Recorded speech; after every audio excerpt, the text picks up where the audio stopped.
सबैमा नमस्कार, राधे राधे, शुभ दिन सबैलाई। सबैको जय जय होस्, मङ्गल होस्, कल्याण होस्। सधैँ सज्जन महानुभावहरू, आज विशेष दिन होली पर्व। हामी होली मनाइरहँदा हजुरहरूलाई थाहा छ कि छैन यो होली पर्व कहाँबाट आयो, किन होली मनाइयो, होली भनेको के हो? हजुरहरूले पक्कै पनि त्यो कुरालाई बुझ्नु भएको छ, कतिले बुझ्नु भएको छ, कतिले बुझ्नु भएको छैन। आज म हजुरलाई यो सुन्दर एउटा छोटकरीमा एउटा कथा सुनाउँछु। होली पर्व कहाँबाट आयो, कसरी आयो र यो के हो, त्यस विषयलाई बुझ्नु होला। हिरण्यकश्यप नाम गरेको एउटा दैत्य थियो, जो राक्षस, बडा ठुलो राक्षस, जसले भगवानको नाम लिनेवालालाई जिउँदै मार्ने गर्थ्यो। कसरी मार्ने गर्थ्यो भन्दाखेरि सर्पले टोकाएर, आगो लगाएर, भिरबाट झारेर, तातो पानीमा चुबलेर, हात्तीद्वारा किल्च्याएर, यस्ता यस्ता अनेक प्रयत्न गरेर जसले भगवानको नाम लिन्छन्, जुनै पनि भक्तले, त्यस्ता भक्तलाई चाहिँ सजाय दिने गर्थ्यो। उसको घरमा अत्यन्त सुन्दर एउटा बालकको जन्म भयो। उसको पत्नीको नाम थियो कयादु। कयादु महारानीले सुन्दर पुत्रलाई जन्म दिनुभयो, जसको नाम थियो भक्त प्रहलाद। हजुरले सुन्नु भएको होला भक्त प्रहलादको कथा हो। होली पर्व पनि त्यही गरेर जोडिन्छ। होली पर्व र भक्त प्रहलाद बीच के कनेक्सन छ जस्तो हजुरलाई लाग्छ भने पक्कै पनि यो भिडियोलाई पुरा हेर्नु होला अनि बुझ्नु होला। हाम्रो चाडपर्व कहाँबाट आए, कसरी आए, हाम्रा त्यतिकै आएका छैनन्। यो शास्त्रीय सम्बन्ध शास्त्रबाट निकालिएर, प्राचीन ग्रन्थहरूबाट, प्राचीन समयमा घटेका घटनाहरूबाट हामी संस्कारलाई भित्राउने गर्छौँ या हिन्दू धर्ममा भित्रिने गर्छ, हामी हाम्रो समाजमा भित्रिने गर्छ। अतः हजुरहरूले यो बुझ्न जरुरी छ। म भन्दै थिएँ कयादु महारानी, जसले आफ्नो सुन्दर पुत्र भक्त प्रहलादलाई जन्म दिनुभएको थियो। अरू पनि पुत्रहरू थिए, धेरै पुत्र, तर भक्त प्रहलादको विषयमा चाहिँ यो होलीका विषयमा, आज होलीको दिनको विषयमा जोडिएका भएर म हजुरलाई यो कथा सुनाउँदैछु। हिरण्यकश्यप बडा दुष्ट, जसले पनि भगवान विष्णुको नाम जप्छन् उसलाई काट्ने, मार्ने, कहिले छोड्दै नछोड्ने, आफ्नै दैत्य गुरुकुल खोलेर बसेका महाराजका पत्नी कयादुको गर्भबाट भक्त प्रहलादको जन्म भयो। भक्त प्रहलादको जन्म भइसके पछाडि प्रहलादजी यस्तो हुनुहुन्थ्यो जसले कहिले पनि त्यो दैत्य कुलमा पढेर पनि दैत्य विद्यालाई कहिले पनि अँगाल्नु भएन। भगवानकै नामलाई जप्ने, भगवानकै नाम कीर्तन गर्ने, त्यस्ता परिस्थितिमा पनि, त्यस्ता पिताका राज्यमा बसेर पनि भगवानकै नाम जप्नेवाला हुनुहुन्थ्यो प्रहलादजी महाराज। एक दिन के भएछ, हिरण्यकश्यपले आफ्नो गुरुकुलमा गएर लगेर आफ्ना पुत्रलाई पढाउन राखेछ। केही समय व्यतीत भयो। एक दिन हिरण्यकश्यप घुम्दै त्यही गुरुकुलमा गएछ।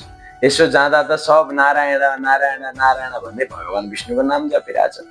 हिरण्यकश्यपलाई बडा क्रोध आएछ अनि बोलाएर यो कसले गर्यो, यो के गरेको भन्दाखेरि भक्त प्रहलादले के भन्नुभएछ भन्दाखेरि, पिताजी यो संसार जगत सब शून्य छ, केवल ईश्वर भगवान विष्णु मात्र यस्तो तत्त्व हो जसले हाम्रो जीवनमा हाम्रो उद्धार गर्न सक्नुहुन्छ, यो जीवको उद्धार हुनेछ भनेर एकदम भनिदिनु भएछ भक्त प्रहलादले। हिरण्यकश्यप त यति क्रोधित भयो, अत्यन्त क्रोधित भएर अब म यसलाई मार्छु भनेर विचार गरेछ। तर आफ्नै पुत्रको हत्या म कसरी गरौँ भनेर भनिसक्दाखेरि द्वारपालहरूलाई लगेर उसले हुकुम दियो कि जाऊ लिएर गएर यसलाई मार, यसलाई म आफ्नै छोरा हो, मैले आफ्नै हातले यसलाई मार्नु हुँदैन, नत्र म यसलाई मार्दिएँ, तर आफ्नो हातले मार्नु हुँदैन, यसलाई तिमीहरू मार भनिसके पछाडि तिनीहरूले अनेक प्रयत्नले लगेर ढुङ्गाबाट किल्च्याउँछन्, पहाडबाट खसाल्छन्, हात्तीबाट किल्च्याउँछन्, बल्दै गरेको तलबाट आगो लागिरहेको माथि तातो पानीमा चुबल्छन्, सर्प भएको गुफामा लगेर हालिदिन्छन्, अनेक प्रयत्न गर्छन्, तर पनि भक्त प्रहलादको मृत्यु हुँदैन। किनभने भगवानको नाम नारायण नारायण नारायण नारायण विष्णुमा जपिरहेका हुन्छन्। यो सब देखेर अत्यन्त क्रोधित हुन्छ हिरण्यकश्यप। जब क्रोधित हुन्छ अनि के भन्छ, मेरी बहिनी होलीका नाम गरेकी मेरी एउटा सुन्दर बहिनी छ, जसलाई यति सुन्दर वरदान प्राप्त भएको छ कि उसले एउटा ओढ्ने हुन्छ नि, खास्टो भन्छौँ हामी सरल भाषामा, हजुरले बुझ्ने भाषामा ओढ्ने भने यस्तै दोपट्टा जस्तै ओढ्ने, यो ओढेर आगोमा बसी भने उसले वरदान पाएको चाहिँ ऊ जलेर खरानी हुँदैन र उसको पासमा लिएर जाऊ, उसको नजिक लिएर जाऊ अनि एउटा चिता बनाऊ, उसलाई त्यो ओढेर बस्नु भन, यसलाई काखमा राख अनि यसलाई जलाएर खरानी बनाइदेऊ भनेर चाहिँ हिरण्यकश्यपले भन्छ। सोभन्दा अगाडि होलिकाले आफै आएर, महाराज तपाईँ चिन्ता नगर्नुहोस् म तल आउँछु भनेर भनेकै हुन्छ। अनि उसले पनि ओहो अब पक्कै पनि यही गर्नुपर्छ भने विचार गरेर त्यो कार्यलाई अगाडि बढाउँछ। सबै तयारी हुन्छ, चिता बन्छ, भक्त प्रहलादलाई काखमा राख्छिन् होलिकाले, अनि एउटा सल दोपट्टा ओढेर खास्टो ओढेर आगो लाउन थाल्छन् तलबाट। भक्त प्रहलाद विष्णुवे नमः विष्णुवे नमः नारायण नारायण नारायण भनिरहनु भएको छ।